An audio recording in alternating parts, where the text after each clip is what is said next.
और ये भी एक सीख हमें महर्षि वाल्मीकि जी से मिलती है।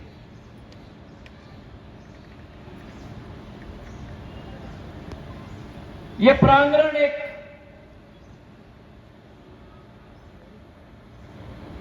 धन्य प्रांगण है,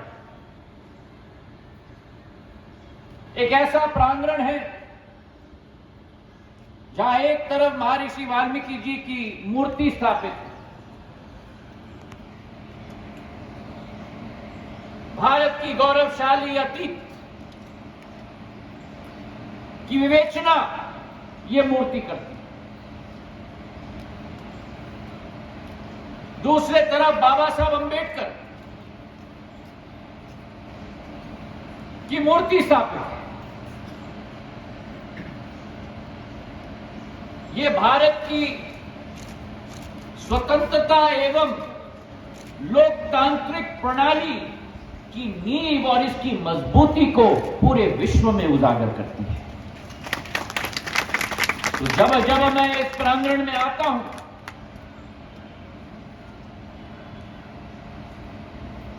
समाज के मेरे भाई और बहनों के साथ मिलने के लिए,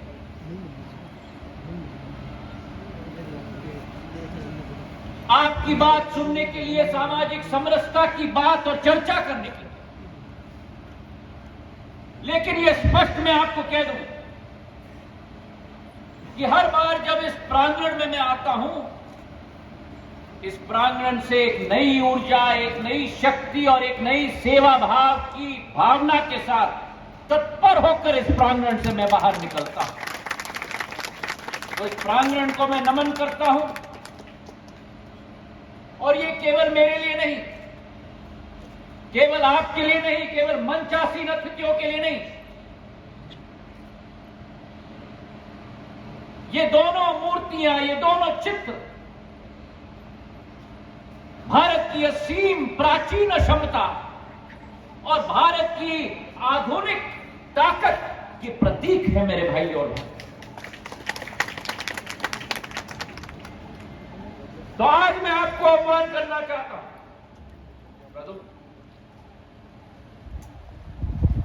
आज मैं आपको आह्वान करना चाहता हूं। मैं इस मंच से बहुत शब्द सुन रहा था जहां हमारे वक्ता कह रहे थे कि हमारा वर्ग शोषित है, पीड़ित है, वंचित है।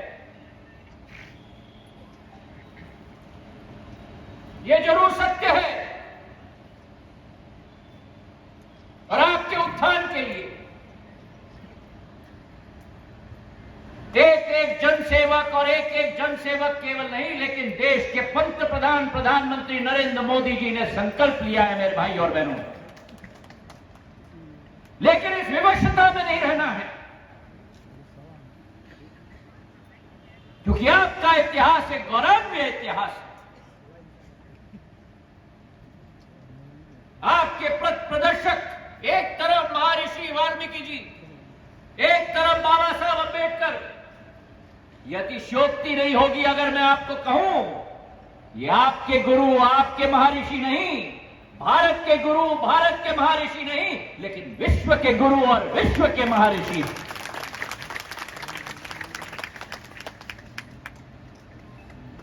अब उस समाज के वंशज हो, आप उस महर्षि वाल्मीकि के वंशज हो, जिन्होंने आपके समाज को नहीं, देश को नहीं, लेकिन विश्व को दिशा दिखाया है कि कैसे आगे जाकर जनसेवा के पथ पर चलना होगा। सामाजिक समरसता पूरे देश में नहीं, पूरे विश्व में हमें स्थापित करना होगा। तो मैं तो आपको नमन करता हूं, क्योंकि आपसे केवल भारत के 140 करोड़ जनता जनार्दन ने सीख नहीं ली है, आप लोगों से पूरे विश्व के 800 करोड़ जनता ने सीख ली है मेरे भाई और बहन। ये गर्व आपके छाती में होना चाहिए, ये गर्व आपकी आत्मा में होना चाहिए। जिस महर्षि वाल्मीकि जी ने रामायण का ग्रंथ लिखा था।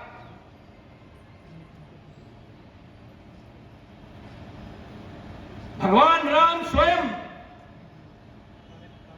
उनके आश्रम में गए थे, उनसे मिलने के लिए। मां सीता ने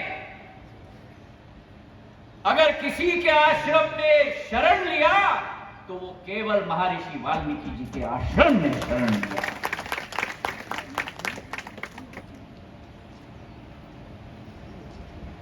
और जब मां सीता ने महर्षि वाल्मीकि जी के आश्रम में शरण लिया था,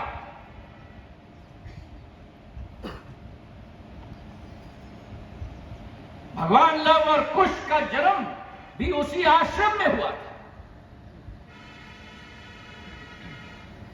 और भगवान कुश महर्षि वाल्मीकि जी के पहले विद्यार्थी बने, और उन्हें रामायण अगर किसी ने सिखाया था तो महर्षि वाल्मीकि जी ने सिखाया। यह हमारा गौरवान्वित इतिहास है।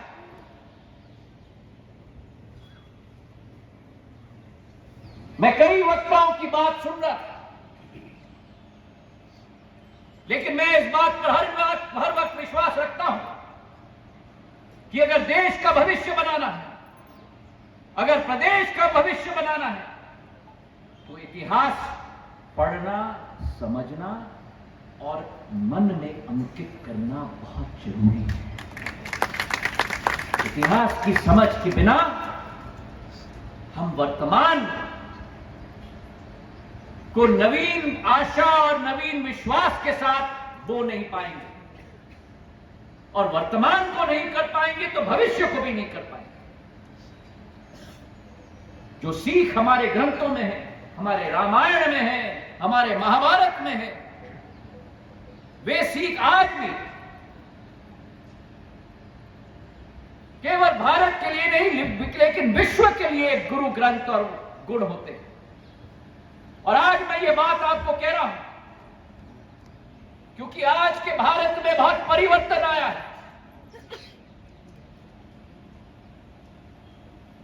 70 साल में भारत केवल भारत की सीमाओं तक सीमित होता था। आज की भारत की शक्ति पूरे विश्व पहचान रहा है। अमेरिका से, यूरोप से लेकर चीन तक, लेकर पाकिस्तान तक, लेकर भारत की शक्ति की पहचान उजागर हुई है मेरे भाइयों।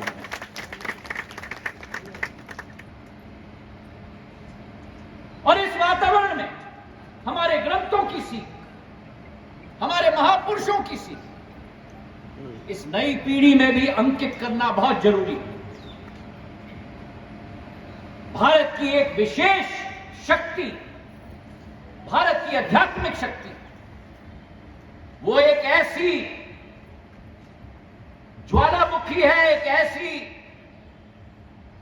दीप है जिसे विश्व की कोई शक्ति कभी नहीं बुझा सकती। लेकिन उसे जागरूक रखना हमारा और आपका दायित्व। भविष्य की पीढ़ी में वही मूल्य, सिद्धांत पैदा करना, तय करना, बीज बोना, उसको फसल की तरह के तरीके से पानी और खाद देना, ये आपकी और हमारी जिम्मेदारी है। अब महर्षि वाल्मीकि जी के रामायण से मेरे अपने जीवन में 5 सीख महर्षि वाल्मीकि जी के रामायण से सदैव याद रखने की कोशिश मैं करता हूं।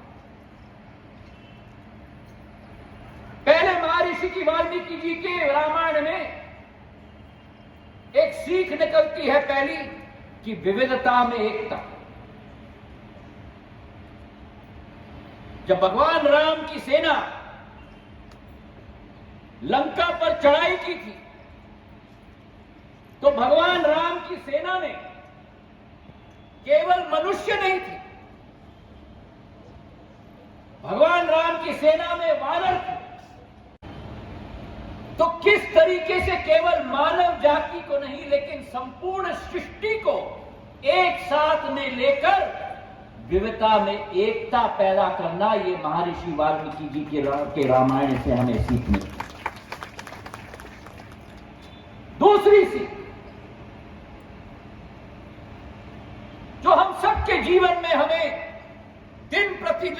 समझना चाहिए। रिश्ते को कैसे निभाना, विश्वास को कैसे बरकरार रखना, रिश्ते बनाने के लिए, विश्वास तैनात करने के लिए सालों नहीं लेकिन सदियां लग जाती हैं। लेकिन अगर वादा खिलाफी की, अगर उस रिश्तों पर आपने झूठ का तल लगाया तो 1 सेकंड में वो रिश्ते विश्वास के टूट जाते हैं। और जिस तरीके से भगवान श्री राम ने माता कैकेयी को सब कुछ जानते भी उन्होंने अपना वचन निभाया, जिस तरीके से न लालच में, न गुस्से में, न विश्वासघात के आधार पर अपना पूर्ण जीवन जिया, जिस तरीके से भगवान राम के भाई लक्ष्मण ने 15 साल अपने भाई का साथ वनवास में दिया, और जिस तरीके से दूसरे भाई भरत ने राजगद्दी के अवसर को भी ठुकरा दिया, ये रिश्तों और विश्वास की अग्रणीय उदाहरण हमारी जिंदगी में रामायण से मिले। तीसरी सीख कि वातावरण कैसा भी हो, लेकिन मर्यादा और अनुशासन के आधार पर हमें अपना जीवन जीना होगा। हमारे व्यवहार में, हमारे विचारधारा में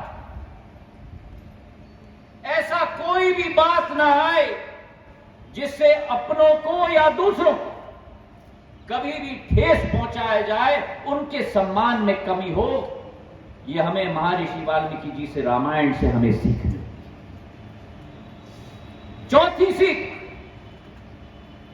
कि जीवन में दया और प्रेम की भावना कैसे हमें निर्मित करना होगा हर व्यक्ति और हर इंसान के प्रति, और समाज की बुराइयों को अलग करके अपना मार्ग कैसे प्रशस्त करना होगा। सत्य का मार्ग, क्रांति का मार्ग बड़ा कठिन होता है।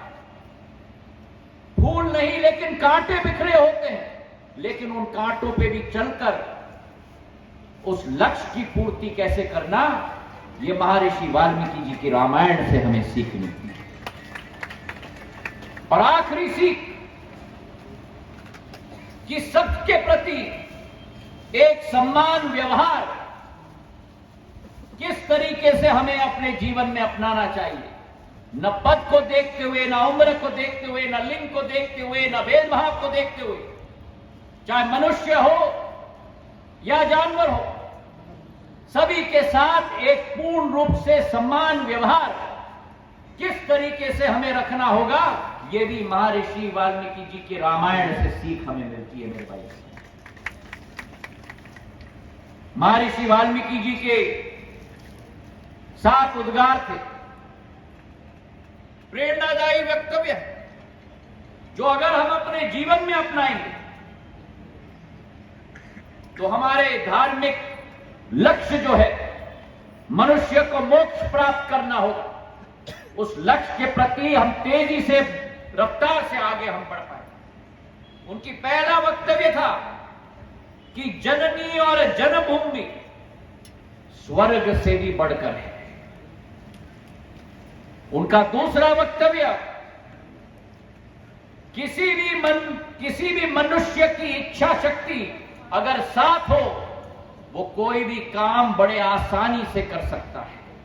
आत्मविश्वास और इच्छा शक्ति हमें सदैव रखना होगा। तीसरा वक्तव्य, और यह महत्वपूर्ण है, प्रण को तोड़ने से पुण्य नष्ट होते हैं। जान जाए, अरे ऊर्जा मेरे समाज के लोग, जान जाए, जान जाए। चौथा वक्तव्य कि किसी के प्रति दूषित भावना रखने से अपना मन ही खुद मैला हो जाता है। किसी के ऊपर कीचड़ फेंकने से वो कीचड़ एक दिन वापस ही हमारे ऊपर आता है। चौथा वक्तव्य, पांचवा वक्तव्य, इस दुनिया में कुछ भी दुर्लभ, कुछ भी नहीं होता अगर उत्साह का साथ न छोड़ा जाए। और आखिरी दो वक्तव्य जो सबसे महत्वपूर्ण है। पहला, अहंकार मनुष्य का सबसे बड़ा दुश्मन है, वो सोने के हार को भी मिट्टी में परिवर्तित कर देता है। और आखिरी वक्तव्य जो बड़ा आध्यात्मिक है कि दुख और विपदा जीवन के ऐसे दो मेहमान हैं जो कि बिना निमंत्रण भी कभी भी आ सकते हैं। अगर महर्षि वाल्मीकि जी के ये 5 सीख और 7 वक्तव्य, ये महर्षि वाल्मीकि जी का गुलदस्ता जो मानव जाति के एक एक व्यक्ति को उन्होंने प्रदान किया, अगर इन 12 चीजों को हम अपने जीवन में ग्रहण करेंगे तो अपने जीवन का मार्ग हम प्रशस्त कर पाएंगे। और यही एक सच्ची जयंती के दिवस पर 9 तारीख को एक सच्ची प्रणाम महर्षि वाल्मीकि जी के प्रति होगा। यही मेरी दिल की भावना है। और आपके समाज के साथ जैसे कंसोटिया जी ने कहा है, तुलसी जी ने कहा है, प्रदुम जी ने कहा है, भरत सिंह जी ने कहा है, हम पूर्ण रूप से आपके साथ खड़े हैं। सामाजिक समरसता भारतीय जनता पार्टी की नींव है। और इसलिए नींव है क्योंकि जब तक पूरे 140 करोड़ भारत की जनता को हम एक ही माला में, सूत्र में न जोड़ के चले, तब तक भारत नक्षत्र की तरह उभर नहीं पाएगा। प्रधानमंत्री जी के नेतृत्व में हमारे समाज, हमारे देश का चौगुना विकास करने का जो संकल्प उन्होंने लिया है, मैं सभी समाज के लोगों से निवेदन करता हूं कि हाथ जोड़ के मुट्ठी बांधकर हम लोग ये संकल्प ले कि महर्षि हाथ उठाओ, मुट्ठी बांधो, महर्षि वाल्मीकि जी की जयंती पर 9 तारीख को ये 5 सीख जो उनके हैं, ये 7 वक्तव्य जो उनके हैं, हम अपने जीवन में पालन करने की कोशिश करें। इन्हीं शब्दों के साथ मैं आपसे निवेदन करता हूं, भारत माता की, भारत माता की, भारत माता की।